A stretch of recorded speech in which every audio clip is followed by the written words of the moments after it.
Aion 2 has finally released some more information regarding their new open world MMORPG release. Now, I know a lot of Aion fans are looking forward to this release, and MMORPG fans because we're looking for an MMO to play. In this video, I'll be covering everything that they talked about in the dev news, what to expect from Aion, if it's coming for PC, mobile, what is going to be happening inside of the game. So let's just jump into it. So first things first, the release of the game has been talked about mobile clients and PC clients. Like I've covered this before, that the game was going to be for mobile and PC, and then I heard some news that was going to be for PC and console, but now they have confirmed in the video it's going to be for PC and mobile. So it's going to be a mobile game, but what they also talked about is instead of making a mobile base of the game, because usually when you develop a game for PC and mobile, you either develop it for mobile and then make a PC version out of it, or you can develop it for PC and then make a mobile client. That's a little bit harder, but that's basically what they've done. It's very similar to, for example,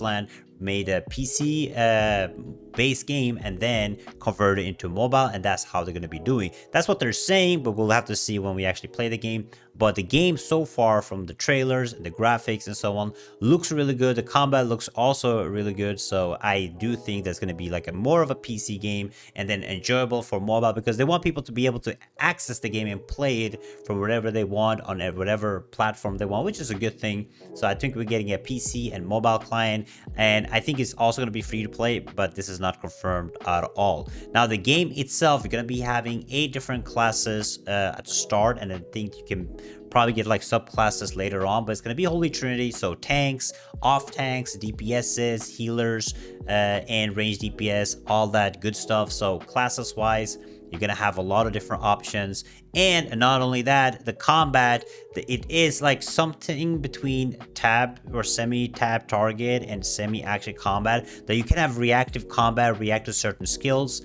but at the same time, it's going to be mainly tap target from what they're saying. And not only that, we're going to have underwater combat too. Yes, they said we're going to have underwater combat. So the combat overall looks fun and interesting. Now, I know a lot of people prefer action combat recently, but I'm more of a tap target guy. So we'll have to see how it works. You kind of see it in the trailers, but again, it's hard to tell unless we get like a full combat showcase, right? But a little bit of both action combat and semi-tap target I think we're going to be getting. And there's no auto. Yes, they said, I don't know if this is going to be changing, but they said there's going to be no auto, not for mobile, not for PC. So no auto MMORPG, no matter what you're doing or where you're playing. So that is really huge for the game. So classes so far, combat so far, no auto so far is definitely a W from what I can see.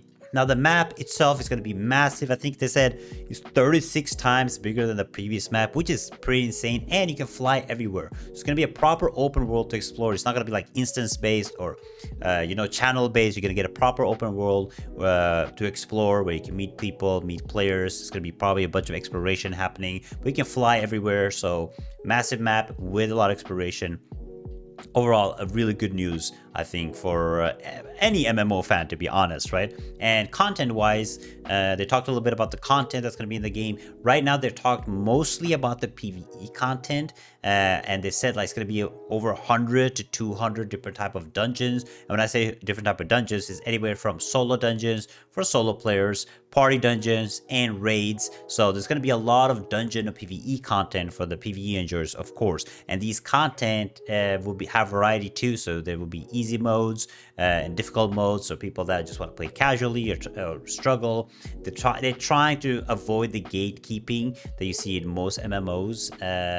Where the tryhards don't like to invite you and stuff, by making easier mode and solo dungeons and such to make it basically more fun for everybody else. So a lot of PvE content we are expecting with Aion 2, and then we also are getting other type of content. Now this looks pretty fun because they talked about mini games and other stuff of content people could enjoy, probably some life skilling and stuff, but mainly they talked about mini games. So some of the mini games actually looked fun. It seems like mazes, labyrinths, races, so multiplayer stuff too. So overall, there's gonna be enough PvE content or exploration content for you guys to enjoy in the game. Now the game will be faction based. I'm not sure if they said 2 or 3 factions, but there's going to be factions that you can select from, but they're trying to make it as equal as possible. Now my experience with faction games is usually when it comes to faction games, or games that have faction, is unbalances. There's usually certain factions that become stronger, certain factions that looks cooler, but they're trying to like equal customization, so both factions will be as attractive,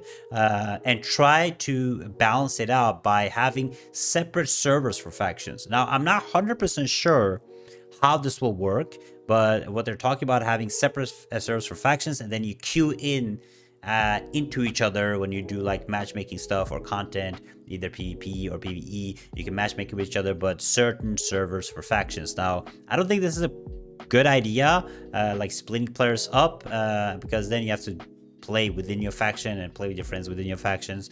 And I don't know how it will be like server transferring, a faction transferring, because at the end of the day, one of the faction will become weaker, and you have to have a way to balance it out. So the faction thing, I'm not 100% sure about, but I think it will still be interesting to see how the faction stuff will work, right?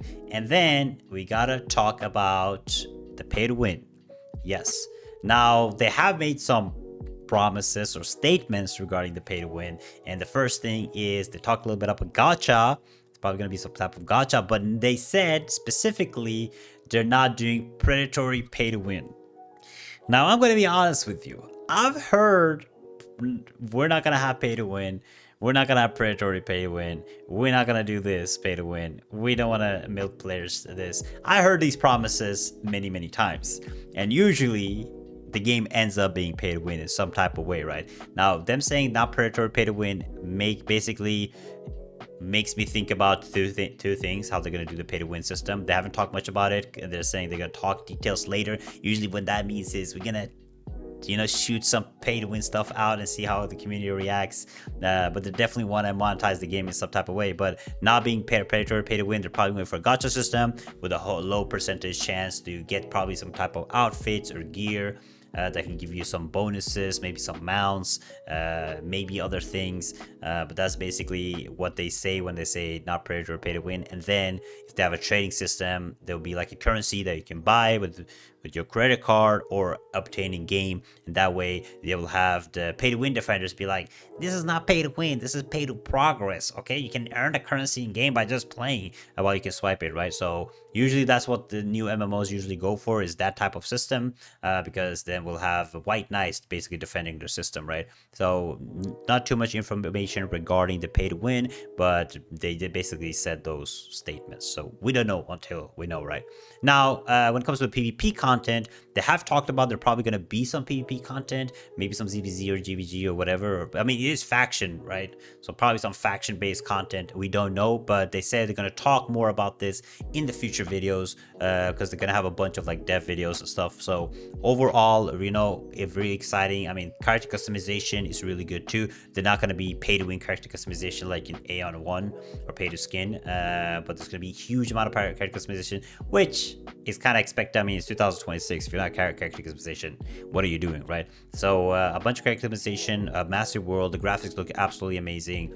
I'm really excited. Now for the release date, they haven't said anything about release dates or betas or closed betas, but from what I've seen, they probably already had some closed betas, like secret. But if you follow my timeline, now they're releasing dev videos, they're introducing the game more, they're talking a little bit about it, they have in-game footage of it, they have covered so much. I think we might be seeing this game early 2026, which is a good time, because now people are going to be going into Chrono Odyssey, which will release at the end of 2025, and then when people get a little bit tired of Chrono Odyssey, they can release Aion. So I'm guessing around Q2 or Q1, possibly in 2026. Might crash with GTA 6, so that's really unfortunate for them. But if you're an MMO enjoyer, it's going to be a good timeline for us. I mean, we'll have betas of many games to play in the meantime, so I do think we're going to get a beta of this game probably already in 2025, and then we'll see where the game goes.